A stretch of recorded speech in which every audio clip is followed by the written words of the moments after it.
My hair is a mess, but I'm about to try to find a hat. Because everybody knows me knows I don't go nowhere without the hat. There we go. I'll be getting my hair done today. So we're out here at the park, getting ready to get this walk in. It's dark as hell out here. But let me tell y'all something.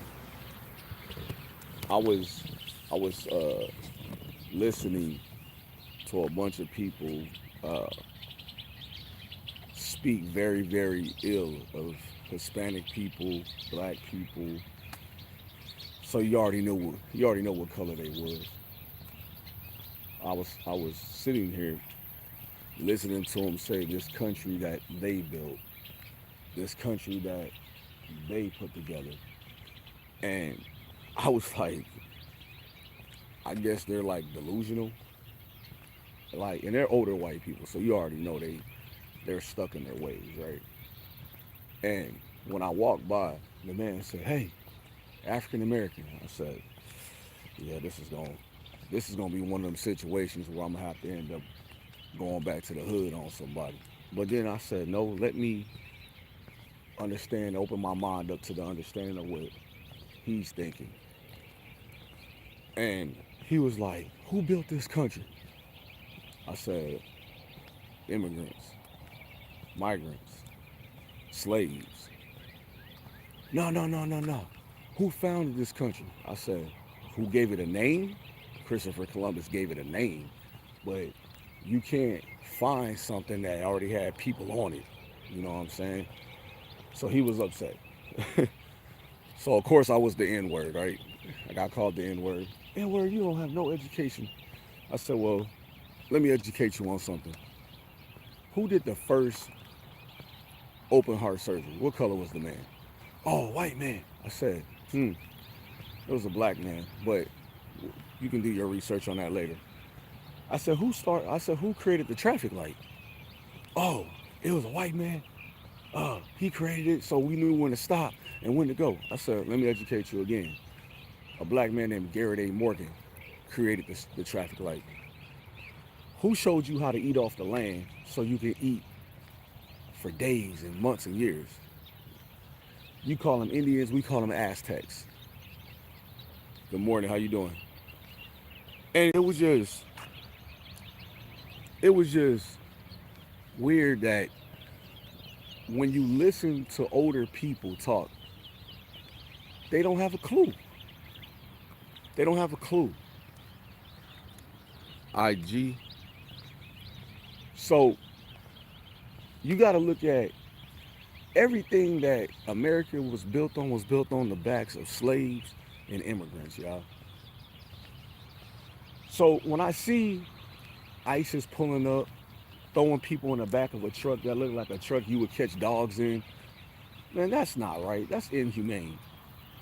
That's inhumane. These people are going to courthouses to fix their paperwork. They got appointments, and y'all sitting there laying a trap for them. Like, nah, man. That's first of all, that's inhumane. No matter how you look at it, and it's illegal to set people up to come to court just to arrest them. That's illegal.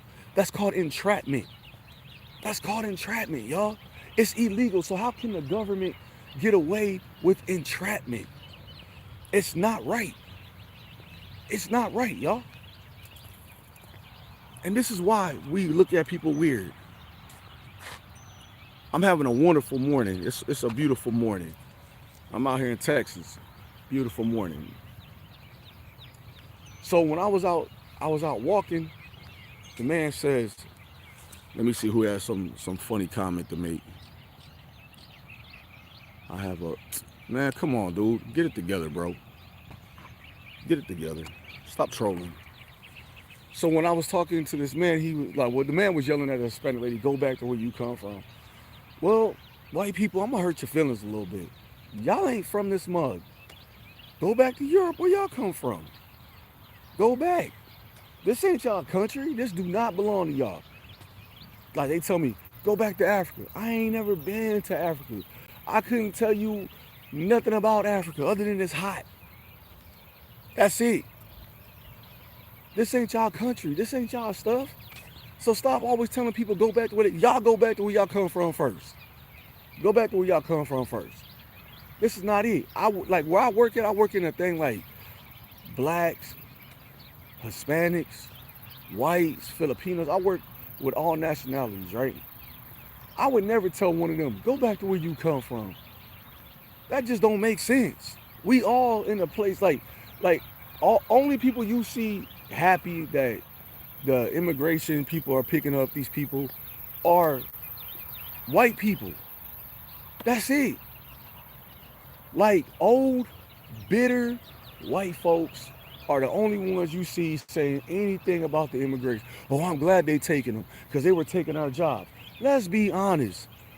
Ain't not one of y'all trying to go up on no roof with no tar at 101 degrees outside. Trust me, I've done that work before.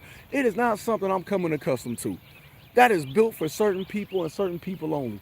But here go the thing. You don't want the immigrants here, but you want to take them, let them do work for the bare minimum that you got to pay them. Come on, man. You should go to prison for that. You should go to prison for that.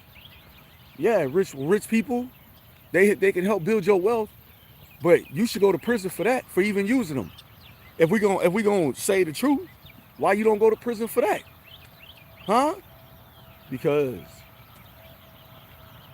you want it to work when it works for you. That's it. It's different. It's different when you sit out there and you eat off the sweat of these people. It's different. White people always been like that.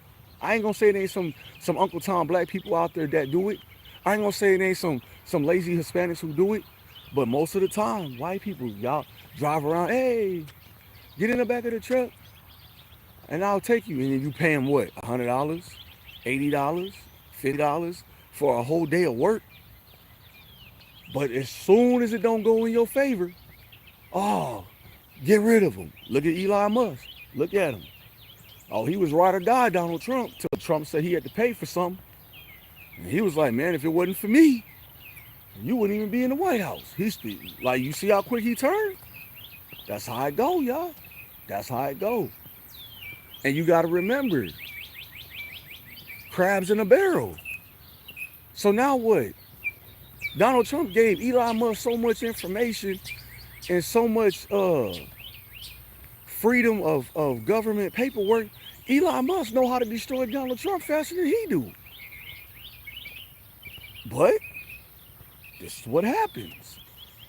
So when we sit down and we try to elevate ourselves as a nation, how can you elevate yourself if you don't understand that the things you do to destroy other people will one day come back to destroy you? That's just common sense. It's common sense. If I go out here and I'm a bully nonstop, eventually karma says somebody has to come and bully me. Eventually it has to happen. But what ends up happening is when things don't go y'all's way, y'all want to say, oh, we are the minority. We, who? Since when has white people ever been minoritized? Ever. Ever. Never. Oh, people don't understand what we go through in this country. Yes, we do. We understand y'all got white privilege. Straight up. And I'm not saying every white person get white privilege because there's some white people who don't get it. But there's some of y'all who really, y'all's white privilege is like, oh, well, this would have never happened back in the day. Yeah, that's because back in the day, if you said something, they lynched you. See, they lynched you because you were able to not say a word and white people were not held accountable and they found a tree like over here and they hung you. They just hung you up. But what happens now is that people are tired. People are tired of being picked on. People are tired of being bullied. People are tired of people just not listening. Like for me, I look at all the things that people do to destroy other people. And when you really look at what is the difference between you and me, other than You can say something to me now and I can speak back. You have to be prepared. You have to be prepared. Because if you continuously let somebody tell you, you do it my way or it's going to be bad for you. All right. And arguments happen when two people have no understanding of what it is that they're talking about. Your opinion don't mean you're right. My opinion don't mean I'm right, but we can meet in the happy medium. Prime example. All them tariff prices was going off the roof. The man said, say, man, you need to lower them because you're about to have them, you're going to have people broke around here and it's going to be chaos. Oh, okay. That's not what happened. That Spanish president said she ain't going for it. She started making allies with other people. In the United States, we started seeing like we was about to lose out on a lot. That's what happened. So when you got people like that who don't really understand, hold on, y'all, I'm trying to stop the camera. You got people who don't understand, like, you can't bully everybody. And for a long time, we was known as the country that people didn't want to mess with. Man, we ain't gonna go up against America. They got too much going in their favor, right? But this is what it was all about. It was about putting. This is when like other countries were like, we're not afraid of America no more. You know what I'm saying? Hello, hello. What is it? Somebody asked me, what is the difference between being light-skinned black and dark-skinned black? So I'm gonna give it all to y'all today in this pod. Because I'm light-skinned don't mean I don't go through the same thing as my darker brothers and sisters. The thing about being light-skinned is this. People feel like because I'm light-skinned, I'm supposed to be nice. Oh, you're light-skinned, you're nice. If you're dark, you're evil. No, that's not what it is. That's not what it is at all. When the cops pull me over, they don't see light or dark. They see black. And I'll be the first one to tell y'all, when I get pulled over now, I'm not even like trying to hear it. Like when a cop pulls me over, do you know why I pulled you over? No, tell me. Obviously, well, give me your license registration. Okay, well, why I grabbed that? Why don't you tell me what I did wrong? When a cop doesn't know why they pulled you over, they'll say, well, I'll tell you in a minute. Yeah, well, tell me now why I grab everything. Talk. Let's multitask. Let's do two things. They don't have a clue. They want your ID to see if you have anything that can get you in trouble, right? So you have to be prepared for what we call the shenanigans. The shenanigans happens, especially here in Texas. I can't speak, but here in Texas, the shenanigans is real because most of the cops here in Texas got picked on in school, and now they want to get payback. So they want you to know, like, now it's my turn to get even with you. So most of the cops here that I've encountered are like suckers. Like they suckers for real. Because they'll tell you stuff with a group of cops and guns and badges that they would never tell you if they was by themselves. They would never talk the way they talk. And some cops will tell you, like, yeah, my counterpart ain't built like that. For me, I'm looking at my life trajectory different than anybody else. Somebody asked me, they said, how is it possible that you made it this long when you went through everything? And I'll tell y'all right now, if you believe in God, if you have faith in God, He's going to walk you through some things that you got to look at so you know how to get through it. But there's plenty of people who will say, I was going to make it regardless. Stop thinking that way. That's why you keep failing in life. You're not going to make it regardless. You're not going to be able to stand still and say, look at me, I made it by myself. Because easy come, easy go.